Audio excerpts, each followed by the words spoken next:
E o ministro Alexandre de Moraes do STF participou de um jantar em Brasília, na residência do empresário Daniel Vorcaro, dono do Banco Master e principal cliente do escritório de advocacia de Viviane Barsi de Moraes, mulher do magistrado. O jantar ocorreu quando o Master já havia firmado contrato com o escritório de Viviane, estimado em 129 milhões de reais. Segundo o colunista Lauro Jardim, do jornal O Globo, o encontro aconteceu em um imóvel avaliado em cerca de 36 milhões de reais no Lago Sul, bairro Nobre de Brasília. A residência de Vorcaro se tornou ponto frequente de reuniões informais que reuniam figuras do meio político e institucional. Tá aí, Berenice, esse caso do envolvimento do juiz Alexandre de Moraes, do ministro, inclusive os empresários de peso, questionaram a integridade do Poder Judiciário depois desses fatos, envolvendo o ministro da Suprema Corte. Como é que isso é visto aí em Brasília, principalmente? É um escândalo, né, Tawane? Um escândalo envolvendo ministros do Supremo Tribunal Federal, e há uma avaliação de que o ministro Alexandre de Moraes, algumas pessoas com quem eu converso aqui em Brasília, deveria renunciar ao cargo do Supremo. Mas é claro que isso não deve acontecer, pelo menos por enquanto. Enquanto isso, devem novos jantares serem expostos a gente tem acompanhado, inclusive, né, todo esse processo, inclusive o celular de Vorcaro, o dono do Banco Master, que foi apreendido pela Polícia Federal e que expôs esse contrato de 129 milhões de reais. A esposa, o escritório da Viviane Barsi, que é a esposa do ministro Alexandre de Moraes, teria já recebido pelo menos ali algo em torno de 70 milhões desses 129. E um dos questionamentos, inclusive, em relação a esses encontros do ministro Alexandre de Moraes, que até na semana passada ele publicou ali algumas cartas tentando esclarecer, dizendo que os encontros que ele tinha com o dono do Banco Master eram referentes à Lei Magnitsky, mas como você bem trouxe aí, esse jantar foi muito antes da aplicação da lei lá dos Estados Unidos que o classificava como violador de direitos humanos. Então, são muitos pontos que precisam ser esclarecidos, mas sob a batuta agora do ministro Dias Toffoli, que é considerado ali um parceiro dentro do Supremo, né? Entre ministro Alexandre de Moraes e Dias Toffoli há uma amizade, digamos assim, né? A época ali da abertura do inquérito das fake news, por exemplo, a gente lembra, isso foi em 2018, 2019, tivemos o caso exposto onde invertiam-se os papéis, né? Na verdade, Dias Toffoli é que foi colocado ali como um possível amigo do meu pai, e ali teria rolado, né, as acusações são de um tráfico de influência em relação ainda à Lava Jato. No entanto, agora os papéis se invertem, porque naquela época, quando Dias Toffoli estava no alvo, entra em cena o ministro Alexandre de Moraes com a abertura do inquérito das fake news, roubando a cena, perseguindo políticos de direita, e agora a gente vê ali uma espécie de troca de favores, é o que parece, pelo menos, né? O ministro Dias Toffoli agora entra em cena para, de alguma forma, ali estar à frente desse processo do Banco Master, que envolve não só relatos, denúncias envolvendo políticos aqui de Brasília, como também, né, o principal membro do judiciário, ali a gente tem o ministro Alexandre de Moraes, esse escritório da esposa dele recebendo essa quantia milionária, e de acordo com o que a Polícia Federal já mostrou nessa investigação, não há nenhum tipo de serviço prestado na prática pelo escritório da Viviane Barsi, pelo menos é isso que diz o inquérito da Polícia Federal que foi apurado até o momento. Então, a que se refere esse dinheiro, né? Qual seria a explicação? Os próprios juristas afirmam aqui, a doutora Kátia está com a gente, vai poder falar com muito mais propriedade, que honorários caros são esses a chegar no valor de 129 milhões. E finalizo aqui meu comentário, Tawane, lembrando que havia ali no celular do dono do Banco Master, do Daniel Vorcaro, uma espécie de exigência para que os pagamentos referentes a esse escritório de Viviane Barsi, que esses pagamentos não atrasassem. Então, era prioridade total. Agora, por quais motivos? São vários, né? Vários que ainda estão sendo avaliados, investigados pela PF, e muito em breve serão expostos aqui, com certeza, no país. Tawane? Pois é, Berenice, você levantou a questão jurídica, então Doutora Kátia, eu quero te ouvir a respeito disso, não só esse, talvez, risco de fragilidade aí da instituição, ao saber que há esse envolvimento, principalmente da Viviane Barsi, que é a mulher do ministro Moraes, nos contratos. A Berenice levantou a questão dos valores, então a senhora, como advogada, pode até falar melhor por que valores tão altos, né? E, sobretudo, também esses jantares informais envolvendo ministros. A Berenice lembra muito bem que houve essa coincidência de troca, né? Antes o Dias Toffoli como alvo e o Moraes como ministro interferindo, agora ao contrário. Quero que você avalie isso. Então, Anne, vamos começar pelo valor, né? Esse valor de 129 milhões, ele não é um valor realista, ele não é um valor praticado nem pelas maiores bancas de advocacia desse país, considerando que esses honorários não eram honorários ad êxito, por exemplo, honorários sobre o percentual de ganho em determinadas causas. Aí sim, se você efetivamente tem causas bilionárias e você fixa lá um honorário ad êxito, se o advogado ganhar a causa, ele leva 10%, 15% do valor líquido, né, ganho pelo cliente ou que o cliente deixou de pagar, o chamado resultado útil da ação, aí sim se entenderia. Mas não, esses honorários eram honorários pro labore, e isso é, repito, isso é irreal, e isso eu falo com experiência de muitos anos em escritórios enormes, à frente de causas gigantescas, de causas bilionárias também. Então, esses honorários são irreais. Mais irreais ainda, quando você tem declarações dos órgãos junto às quais a doutora Viviane deveria prestar os tais serviços advocatícios, e ao que tudo indica, não os prestou. Então, fica aquela perguntinha muito básica: a que título a doutora Viviane estaria recebendo esses honorários que redundavam em alguns milhões ao mês? Esse é um caso que lembra muito um caso recente que nós acompanhamos lá nos anos lavajatistas, que foi o caso da Operação Esquema S, envolvendo grandes advogados desse país, inclusive o doutor Zanin, atualmente com assento na Suprema Corte, quando era advogado, né, recebia alguns milhões, um tanto suspeitos, e não se sabe muito bem por quais serviços. Estava mais ou menos na mesma situação da senhora Viviane. Outra questão também, ainda nesse terreno da remuneração, é considerar que o Banco Master estava pagando a título prioritário esses milhões à doutora Viviane, enquanto parecia estar numa situação um pouco estranha, tanto assim que os honorários da doutora Viviane coincidiram com o período pré-liquidação. E quando o Banco Central liquida extrajudicialmente um banco, convenhamos, é porque as coisas não vão bem. A situação daquele banco não vai lá muito bem. Então já levanta, veja, eu não estou acusando, estou refletindo com todos vocês aqui, já levanta uma outra fumaça. Será que o pagamento prioritaríssimo desses honorários milionários à doutora Viviane pode ter acarretado algum tipo de prejuízo a outros credores do Banco Master? Pode ter sido feito em prejuízo de credores? Não sei, ninguém sabe, mas é uma fumaça a ser levantada e a ser muito bem investigada. Quanto aos jantares, né, aos convescotes, essa é uma promiscuidade que a gente observa na Suprema Corte, mas não só. A gente observa, infelizmente, por todos os órgãos que exercem jurisdição nesse país. É muito comum ver juízes em jantares, em jatinhos, em iates, não só com pessoas por eles mesmos julgadas, como também com advogados, ao lado de advogados que atuam nas causas julgadas por aqueles togados. Uma promiscuidade sem tamanho.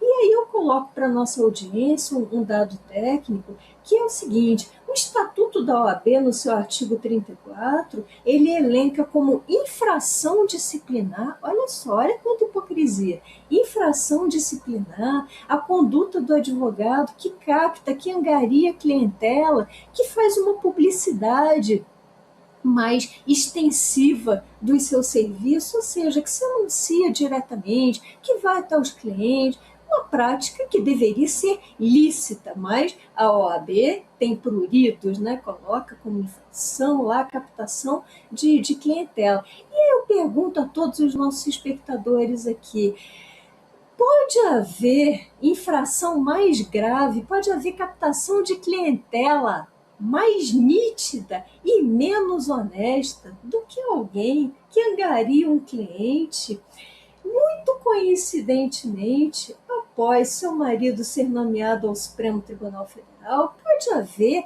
prática mais escancarada de captação de clientela por parte de um escritório que alardeia dentre as suas qualificações, muito entre aspas, uma suposta especialização em causas nos tribunais superiores, quando o marido da dona do escritório é exatamente um juiz do Tribunal Superior, do Tribunal de Cúpula do país. Pode haver captação de clientela mais escrachado do que isso. Então, essa promiscuidade diária, infelizmente, é isso que tem levado o nosso judiciário já há décadas a um descrédito sistêmico, né, a uma perda de confiança da sociedade, que não vê com bons olhos, que não vê com boas perspectivas um eventual ingresso no judiciário para pleitear seus direitos, ou até mesmo participação em ações para se defender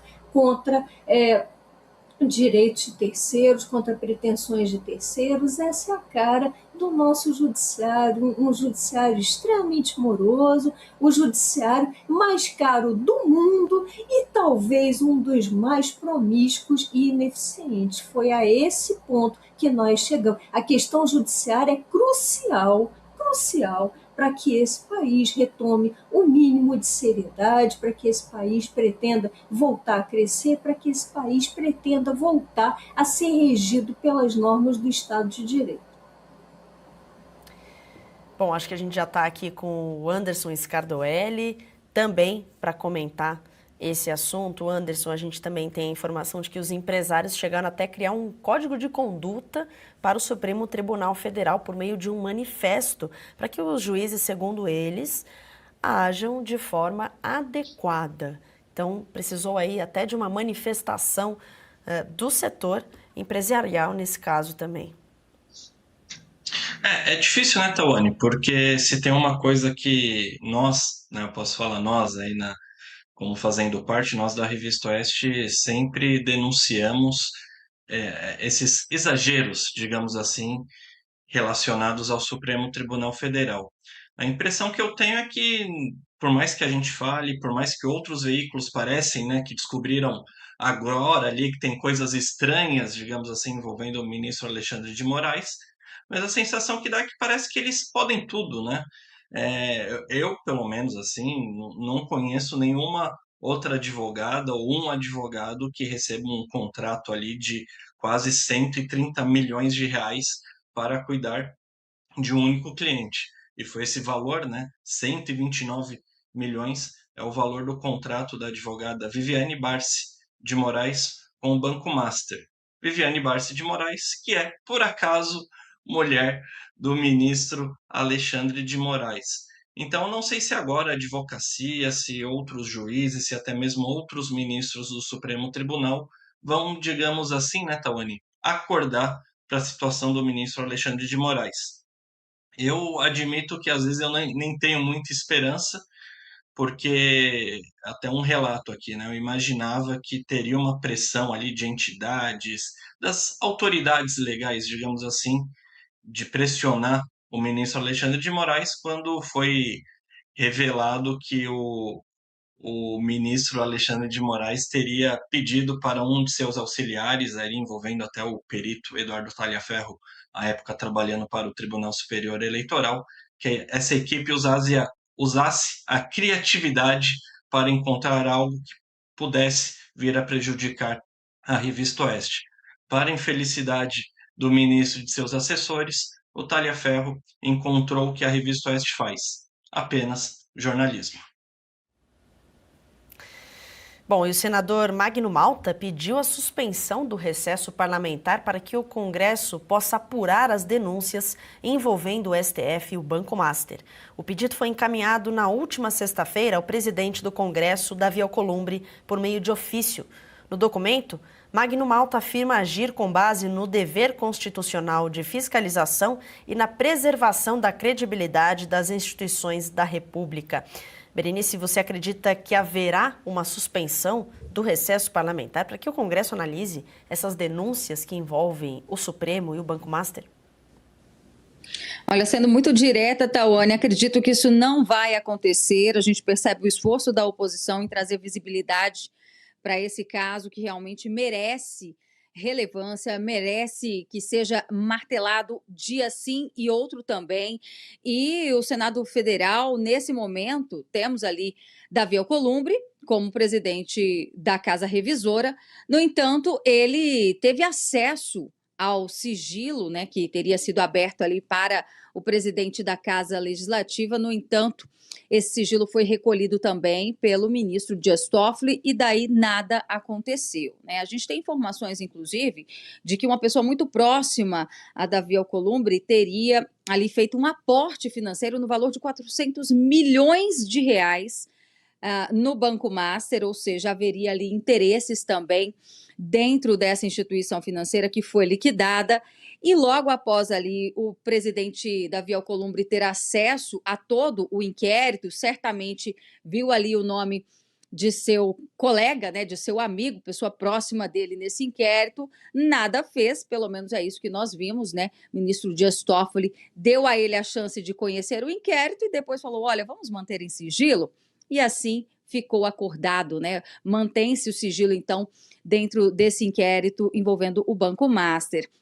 Agora a gente precisa acompanhar, porque em termos de presidência da casa, a gente não pode esperar muito nem de Davi Alcolumbre, nem de Hugo Mota. Ambos também têm ali processos dentro do Supremo Tribunal Federal e não teriam, digamos assim, a audácia de retornar, né, de fazer esse favor à sociedade brasileira, já que nós estamos falando de milhares de clientes deste banco que foram lesados, e trazer o foco para o que está acontecendo nesse momento, né? Não só a possibilidade do tráfico de influência, que envolve o nome do ministro Alexandre de Moraes, como também o da sua esposa ali, do seu escritório. Agora, a oposição faz a sua parte, já protocolou, né? O ministro Alexandre de Moraes tem aí nas suas costas mais um pedido de impeachment, que deve, mais uma vez, ser colocado dentro da gaveta de Davi Alcolumbre, mas o senador Magno Malta fez bem, até por título ali de registro, isso precisa ficar registrado a cada arbitrariedade de cada ministro desse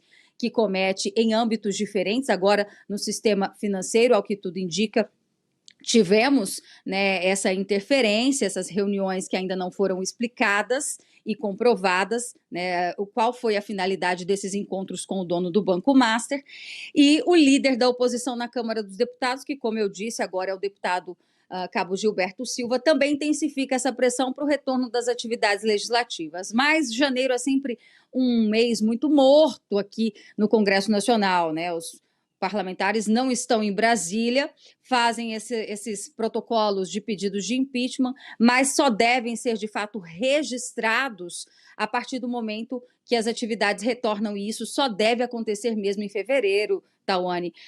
Infelizmente, né? Porque, como o próprio ministro Alexandre de Moraes já disse uma vez, né? De tédio a gente não morre. Todo dia é uma pancada diferente. Berenice, doutora Kátia, eu quero te ouvir também sobre isso, sobre a expectativa dessa ação do senador, como a Berenice falou, pelo menos um registro ali por parte de alguém do Senado diante dessas polêmicas que envolvem o magistrado. A gente também falou já dos valores, enfim, o que esperar desse movimento do Senado? Será que haverá outro senador que vai ter um apoio, enfim? Olha, Tawane, eu acho uma movimentação super relevante. Em primeiro lugar, mostra que nós temos uma oposição viva, ou pelo menos parte de uma posição viva, afinal o país está explosivo e agora, de novo, nós estamos na perigosíssima seara de uma eventual intervenção indevida do judiciário também no sistema financeiro, na atuação da autoridade monetária, que é o Bacen, que deveria ser independente, pelo menos desde 2021, com a edição da lei complementar sobre a independência do Banco Central, uma lei pela qual todos nós trabalhamos tanto, lutamos tanto, foi uma conquista do país, mas as poucas conquistas que a gente vai galgando nos últimos anos, infelizmente, são minadas, né? São colocadas abaixo por aqueles que deveriam guardar a nossa Constituição e as nossas leis, que são exatamente os ministros do Supremo Tribunal Federal. Mas eu compartilho o ceticismo da Berenice, eu acho dificílimo que Alcolumbre retorne às atividades, eu acho dificílimo que o Hugo Mota também retorne, as pessoas estão durante o seu mês de janeiro, seja em férias, curtindo, né, seu lazer com familiares, seja costurando acordos não muito transparentes, seja lá de que natureza for, mas é uma providência super importante. O impeachment de Alexandre de Moraes não pode aguardar mais um minuto, porque, veja, nós não sabemos ao certo o que ele discutiu com o Vorcaro, o que ele discutiu com o presidente do Bacen, mas eu só queria lembrar aqui a nossa audiência que na semana passada nós tivemos três notas divergentes divulgadas por Alexandre de Moraes à imprensa. Que papelão é esse, um ministro do Supremo que se presta a divulgar notinhas, bilhetinhos de conteúdos diferentes à imprensa? Isso lembra um pouco até o Watergate, escândalos internacionais, começaram um pouco dessa forma. E lembrando também, em um desses bilhetes, Alexandre de Moraes reconhece ter convocado Galípolo, presidente do BC, ao seu gabinete, para supostamente discutir a aplicação da Lei Magnitsky. Gente, essa não é uma declaração inocente, essa não é uma declaração qualquer. Vocês se dão conta de que essa é uma confissão da prática de abuso de autoridade? Por quê?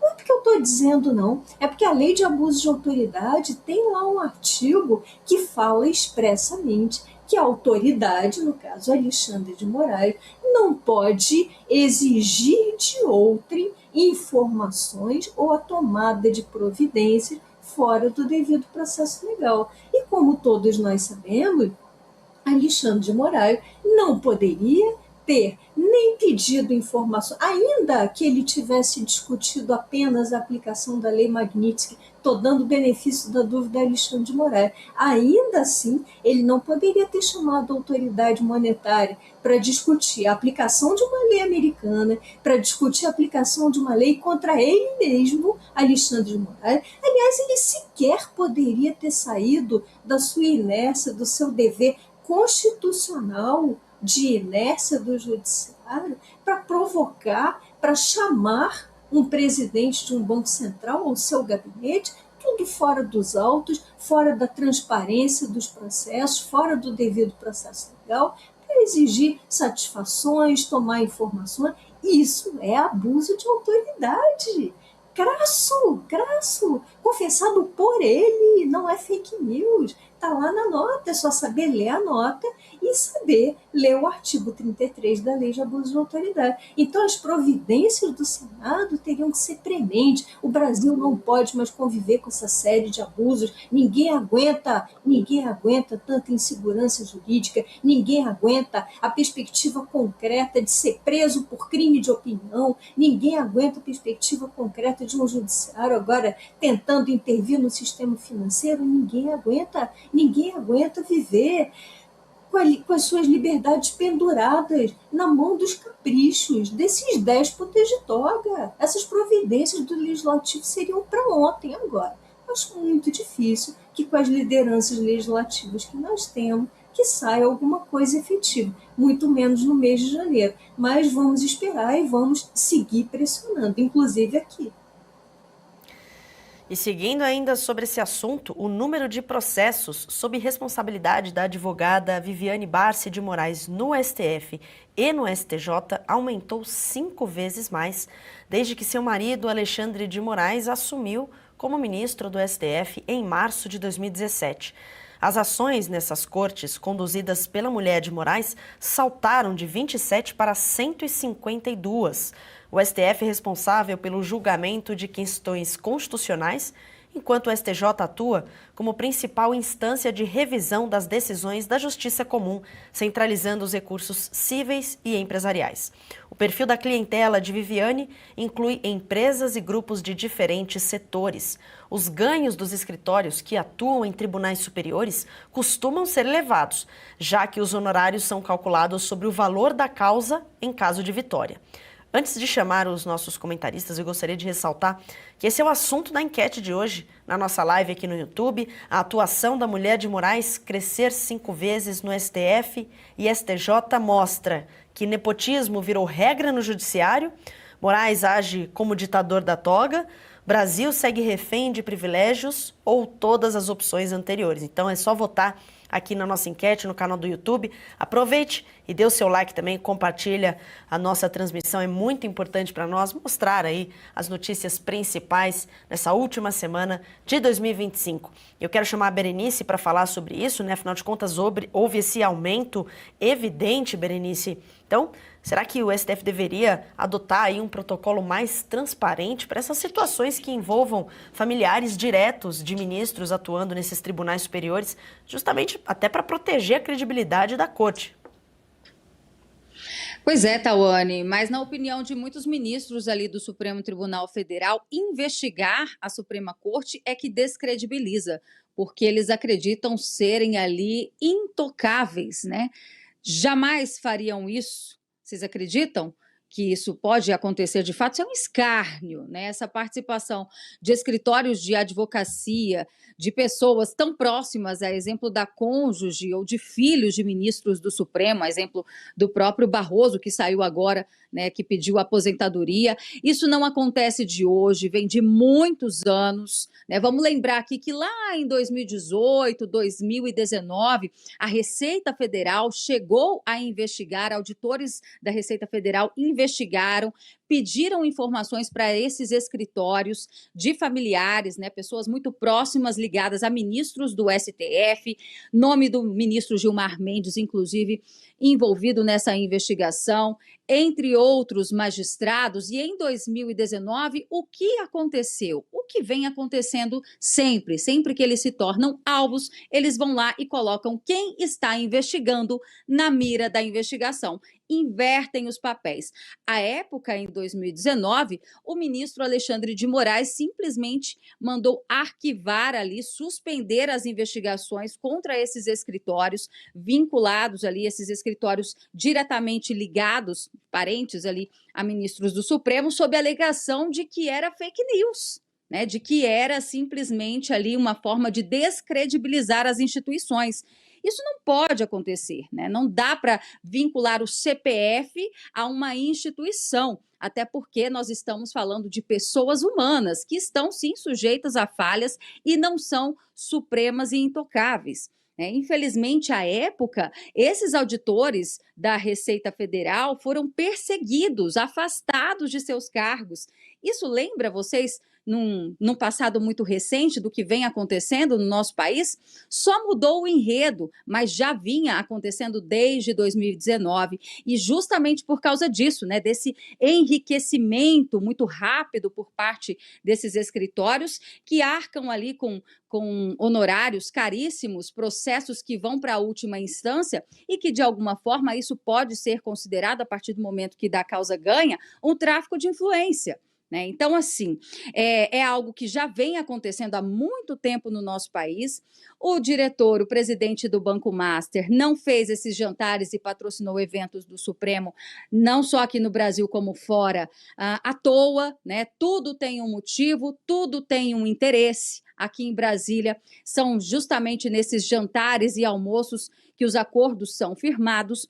E agora o caso está com a Polícia Federal. Esperamos, claro, que haja uma investigação séria e que tudo seja apurado e que não caia no esquecimento, assim como foi em 2019, onde o ministro Alexandre de Moraes, numa canetada, suspendeu o trabalho da Receita Federal, que estava justamente pedindo informações sobre esses clientes de escritórios vinculados a parentes de ministros do STF e que todo esse trabalho foi jogado fora, viu, Tawane?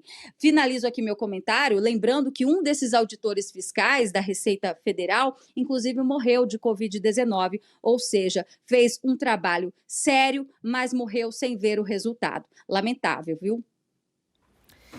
Doutora Kátia, eu quero que a senhora comente também a respeito disso, para entender também, será que houve, nesses processos, alguma análise formal de impedimento, de suspeição relacionada ao ministro Alexandre de Moraes, considerando que se trata aí de uma atuação profissional da esposa dele no meio aí e aumentou aí o número de processos justamente quando ele assumiu?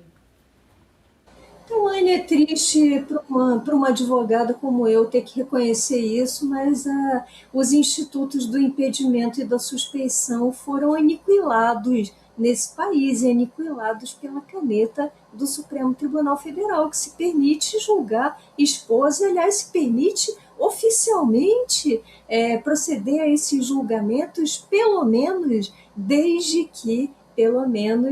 que acolheu uma ação de inconstitucionalidade da AMB, Associação dos Magistrados Brasileiros, para ceifar, para tirar do nosso ordenamento jurídico um inciso lá do artigo 144 do Código de Processo Civil, que impedia juízes de quê? De apreciarem causas patrocinadas pelos seus parentes. Só que o STF retirou essa norma do ordenamento jurídico e aí abriu a porteira, né, para esse julgamento. E como bem lembrou a Berenice, toda vez que se tenta legitimamente investigar esses esquemões, esses acordões costurados por juízes, suas esposas, seus filhos, seus parentes, seus próximos de todo gênero, né? Toda vez que se tenta investigar, aparece uma caneta mais poderosa para asfixiar. Um exemplo, novamente, recorrendo àquela operação, acho que da qual o Brasil não pode esquecer, foi a Operação Esquema S, foi uma operação investigando os principais nomes da advocacia desse país, né, com atividades ali um tanto suspeitas, supostamente regadas a dinheiro lá do Sistema S, né, do Sistema SESC, a partir de delações do multicondenado Sérgio Cabral e de outras pessoas ali ligadas, e revelou esses esquemas de pessoas que possivelmente recebiam quantias estratosféricas sem terem prestado os devidos serviços de advocacia. E como foi que essa operação foi aniquilada? Pela caneta de Gilmar Mendes, que entendeu que as medidas, as diligências teriam sido nulas por ferirem o sigilo da relação advogado-cliente. Sim, a relação advogado-cliente ela é protegida pelo sigilo, como todas as relações profissionais nesse país são. Isso é um sigilo constitucional e é legítimo. Só que esse sigilo não pode ser absoluto. Ele tem que ceder a fumaças de suspeitas robustas, como havia naquele caso, como há nesses casos agora, envolvendo Daniel Vorcari, envolvendo grandes empresários, envolvendo todos esses empresários aí que patrocinam Convescote, que patrocinam Gilmar Palusa. Nada disso é de graça. Ninguém dá R$1, $1 de graça, que o dirá estadias em resorts caríssimos no exterior, em restaurantes premiados pelo Guia Michelin, etc. A troco de quê tudo isso? Esse país tem que ser passado a limpo, e a pauta da corrupção, que foi um tremendo avanço que o Brasil conheceu, sobretudo lá nos anos da Lava Jato, a pauta da corrupção não pode ser enterrada de jeito nenhum. A corrupção tem que ser uma das maiores bandeiras a serem combatidas nesse país, porque, veja, se a gente tem suspeitas de corrupção, e não é ninharia, não, de corrupção grossa por todo canto. Na classe política temos já há muitos anos. Agora começam a ficar ostensivas na classe judiciária, ou seja, junto às pessoas que decidem por último. Então, isso tem que ser, essa é uma ferida que tem que ser explorada e fechada no país. Anderson, quero te ouvir também sobre isso, porque a gente viu alguns contratos aumentando, mas talvez seja importante também entender quais os setores, os grupos econômicos que compõem a clientela que levou esses casos ao STF e ao STJ, né? Sim, Tawane, são coincidências, digamos assim, essa questão aí de ter aumentado e muito, né, a atuação da advogada Viviane Barsi de Moraes, que, por coincidência, é mulher do ministro Alexandre de Moraes. E aí entrando até justamente nesse ponto e nessas coincidências, né, Tawane? A doutora Kátia já registrou aqui no comentário que logo me antecedeu, em outros comentários já ao longo da edição deste Jornal da Oeste, primeira edição, que motivos não faltam aí para um impeachment contra o ministro Alexandre de Moraes. Só que aí tem uma questão que a gente, na programação da Revista Oeste, na nossa revista digital, no site, a gente vem acompanhando há tempos, é que nada contra o ministro Alexandre de Moraes avança na Câmara dos Deputados e no Senado Federal. E aqui é importante registrar, digamos assim, uma crítica, digamos, construtiva, né? Quando a gente fala no meio corporativo, quando você vai dar um feedback ali cobrando, você fala que é um feedback construtivo.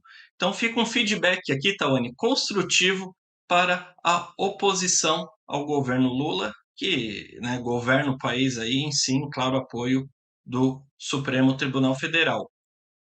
A oposição, né, o partido principal da oposição, o Partido Liberal, o PL, apoiou formalmente a eleição de Hugo Mota para presidente da Câmara dos Deputados e apoiou formalmente a candidatura de Davi Alcolumbre para a presidência do Senado. Alcolumbre e Mota chegaram ali ao comando do Senado e da Câmara, respectivamente, com apoio formal, apoio oficial do PL. E nada contra Moraes avança no Senado e na Câmara dos Deputados. Mas quem acompanha um pouco de política soou até, digamos assim, a inocência, né?